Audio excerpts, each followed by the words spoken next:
Olá, eu vou falar sobre o caso Federação Nacional de Trabalhadores Marítimos e Portuários versus Peru, que implicou numa sentença proferida pela Corte Interamericana no dia 1º de fevereiro de 2022. Esse caso se origina na violação do direito à proteção judicial, aos recursos judiciais, em razão da falta de cumprimento de uma sentença transitada em julgado, proferida pela Corte Suprema de Justiça do Peru, emitida em 1992, o prazo aqui é muito importante, essa sentença foi emitida em 1992 pela Suprema Corte do Peru, e ela determinou que fosse adicionado um valor em favor de 4.091 trabalhadores marítimos, portuários e fluviais, lá de uma empresa peruana, uma empresa estatal peruana. Porém, esses valores concedidos a esses mais de 4.000 empregados não foram pagos na sua totalidade. Na verdade, o Estado pagou apenas parte desse valor para os trabalhadores e aproximadamente 2.000 deles se deram por satisfeitos com esses valores adimplidos, pagos, e, portanto, desistiram da execução judicial.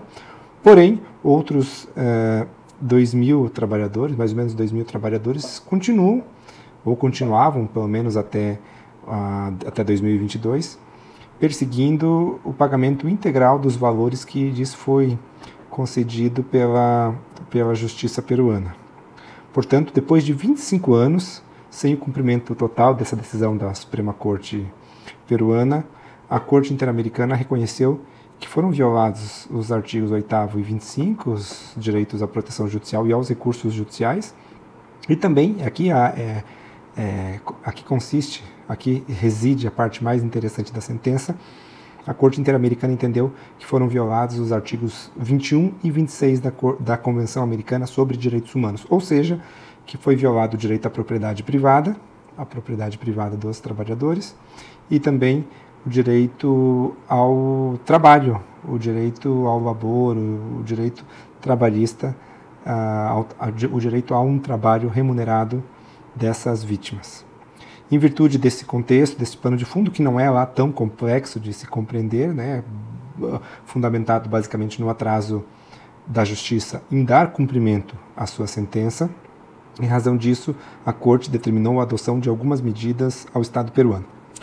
Medida de restituição, determinando que, olha só que engraçado, determinando à Justiça que cumpra, determinando ao Estado do Peru que cumpra com a decisão da Justiça peruana, né, que cumpra com essas sentenças domésticas que ainda estão pendentes ou estavam pendentes de cumprimento com o pagamento efetivo das indenizações pendentes. Também determinou as medidas de satisfação tradicionais, aquelas rotineiras da Corte Interamericana, basicamente a publicação de resumo da sentença em diário oficial, em diário de grande circulação e também nos sites do governo peruano. Então, essas são as medidas de satisfação.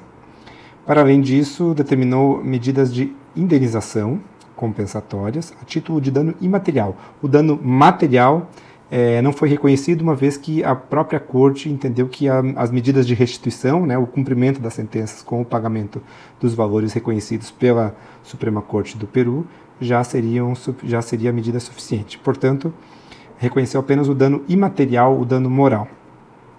E, portanto, determinou o pagamento de $4.000 para os trabalhadores que vão receber a restituição, para aqueles 2.000 trabalhadores que vão receber o valor que ainda está pendente de pagamento, e também mais esses 4.000 em razão do dano moral, pelo sofrimento, pelo desgosto, pela frustração que lhes causou a demora processual.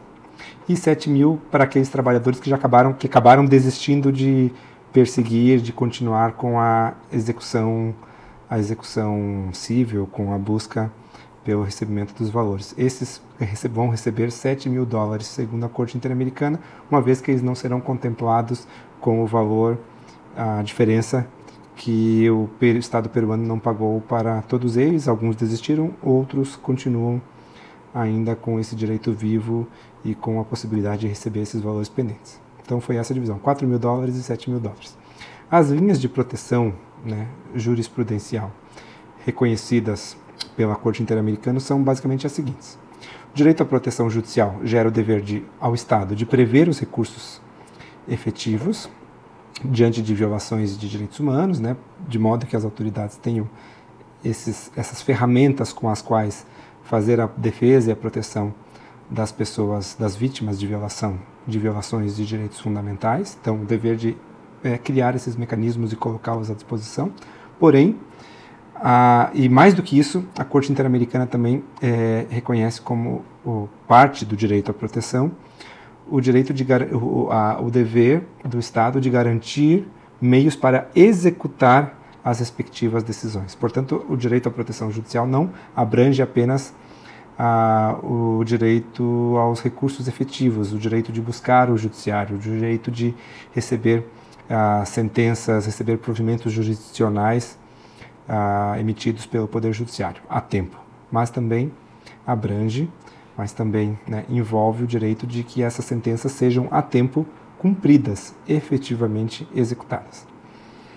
Um outro parâmetro interessante que a Corte desenhou nesse caso é o de que a execução das decisões judiciais de proteção aos direitos humanos deve ser completa, perfeita, integral e sem demora. Portanto, deve atender a esses 4 requisitos. Deve ser completa, perfeita, integral e sem demora.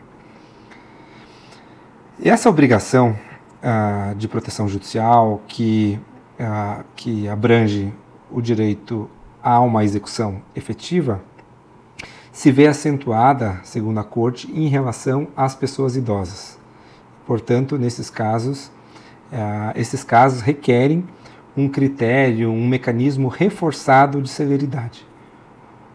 Esse caso aqui da Federação Peruana, a Federação dos Trabalhadores Portuários Marítimos, ele envolve trabalhadores idosos, pessoas que têm mais de 60 anos.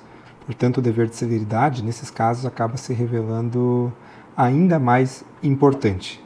Logo, ele tem que ser considerado como duplamente prioritário. A avaliação do prazo razoável para fins de cumprimento do dever judicial, do dever de proteção judicial, deve considerar o caso concreto, a duração total do processo, incluindo o processo de execução, e deve se orientar a partir de 4 critérios. O primeiro deles, a complexidade do assunto. O segundo, a atividade processual do interessado, a postura processual do interessado, como que ele agiu no processo e atrapalhou ou não com o andamento do processo.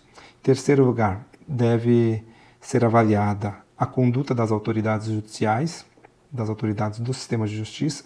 E, por último, deve ser considerado o grau de afetação produzido na situação jurídica em que se encontra a pessoa envolvida. Quais são os direitos que vão ser afetados, que vão ser lesionados em razão da demora ou da celeridade do processo. Então, são esses os 4 elementos. Além disso, a Corte reconhece que todas as autoridades do Estado que se submeteu à Convenção Americana têm a obrigação de exercer o controle de convencionalidade, e não apenas um controle de convencionalidade literal, baseado apenas na letra da Convenção Americana sobre Direitos Humanos, mas um controle que leve em consideração a interpretação e a aplicação do direito interamericano segundo a jurisprudência da Corte Interamericana. Além disso, a Corte reconheceu que a falta de pagamento dos débitos trabalhistas gera um impacto no direito do trabalho, previsto no artigo 26 de maneira indireta, fazendo remissão aos termos da Carta da OEA e da Declaração Americana de Direitos Humanos. Outro parâmetro protetivo interessante é o de que o conceito de propriedade para o sistema interamericano é amplo, abarcando o uso e gozo de bens, definidos como coisas, O que são bens? São as coisas materiais, aquelas coisas que são apropriáveis, bem como qualquer direito que possa formar parte do patrimônio de uma pessoa. Outro conceito interessante é o de que o dano material compreende todos os sofrimentos e as aflições causadas pelas violações de direitos humanos, envolvendo também bem como o menoscabo de valores, a desconsideração, o desprezo a valores muito significativos para as pessoas e também gera dano moral qualquer alteração de caráter não pecuniário nas condições de existência das vítimas. Olha que interessante. Então, o desprezo, o sofrimento, o desprezo a valores, sofrimento, aflições e qualquer alteração de caráter não pecuniário nas condições de existência das vítimas. Aqui a Corte traz um conceito muito valioso, obviamente que ela não desenvolveu esse conceito apenas para esse caso peruano, mas em outros tantos já, essa é uma jurisprudência consolidada. De qualquer modo, de qualquer maneira, de qualquer sorte, é muito importante que a gente tenha em vista esse parâmetro interamericano. Por último, a Corte reconheceu que o atraso no cumprimento da sentença dos débitos trabalhistas gera insegurança, angústia e sofrimento às vítimas e, portanto, esse atraso implica indenização compensatória por danos morais. Então, são essas as considerações sobre esse caso. Muito obrigado pela atenção.